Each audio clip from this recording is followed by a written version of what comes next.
masyadong nahihirapan kami. Kasi pag nahuli namin yung bata na nasa daan ng lampas ng 10 o'clock ng gabi, kinakausap namin tapos pinapatawag yung mga magulang. Ang problema, pag naulit-uli at pinatawag namin uli yung mga magulang, yun ang sinasabi nila. Matigas yung ulo, pinupuslitan kami.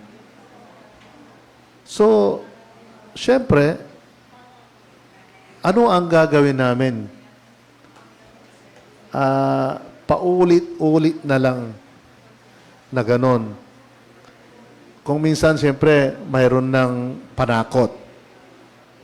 Especially mga tanod ang nakahuli. Actually, kung minsan ako, nakikiusap na ako sa mga kapulisan na itry ninyo na kayo naman ang dumampot kako. Kasi ang tatamaan talaga, ang maraming violator dito sa mga bata na nahuli natin based on actual experience. Yung mga mahihirap din ang buhay. Madalang yung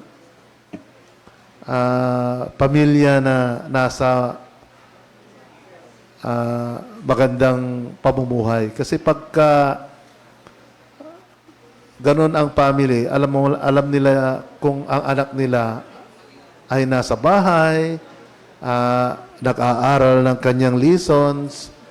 Pero pagka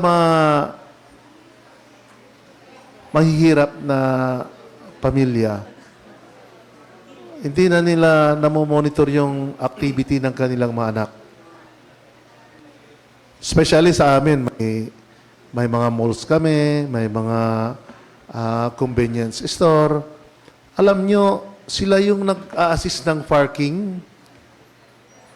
So, kahit na araw, hindi naman po pwede yun base doon sa child-friendly natin. So, we have to implement. Pinapahuli namin, pinababawalan namin. Kaya lang, paulit-ulit na ginagawa. Una, kinuha yung bata, dinala sa bahay. Ganon pa rin, after a week or after 3 days, 4 days, nandun uli sa convenience store na nagpapaparking or doon sa malls.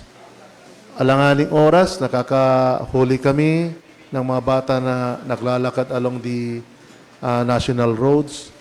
Pupunta ng, syempre may mga 24 hours tayo na convenience store, may 24 hours tayo na mga food chains. Hindi natin alam kung ano ang kanilang gagawin o kung saan sila pupunta. Kasi syempre may mga establishment tayo na 24 hours. But karamihan na nahuhuli namin ay yung mga nasa mahirap.